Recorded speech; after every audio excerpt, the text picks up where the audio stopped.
একটি চৌবাচায় মাচা বানিয়ে আগুন পোহাতে পোহাতে গোসলের দৃশ্য ভিডিও করছিলেন কন্টেন্ট ক্রিয়েটর আল আমিন। পরিকল্পনা ছিল পানিতে অল্প পেট্রোল মিশিয়ে আগুন জ্বালিয়ে ভিডিও বানানোর, কিন্তু ভুলে অতিরিক্ত পেট্রোল দেওয়ায় মুহূর্তেই ভয়াবহভাবে ছড়িয়ে পড়ে আগুন। আগুনে তার শরীরের ৩৫ থেকে ৪০% দগ্ধ হয়।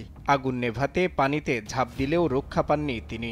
নতুন কন্টেন্ট তৈরির সময় হঠাৎ ছড়িয়ে পড়া আগুনে তার শরীরের বড় অংশ পুড়ে যায়।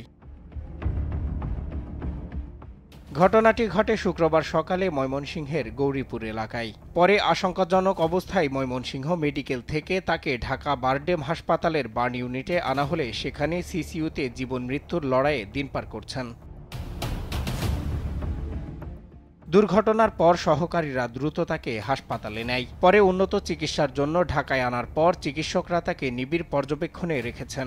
বার্ন ইউনিটের চিকিৎসকদের মতে শরীরের গুরুত্বপূর্ণ অংশ দগ্ধ হওয়ায় তিনি এখন ঝুঁকির বাইরে নন।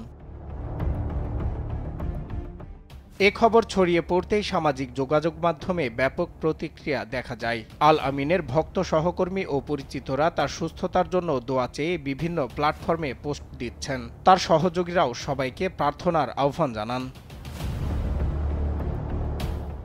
সজল বিশ্বাস, নিউজ ডেস্ক, দেশ টিভি।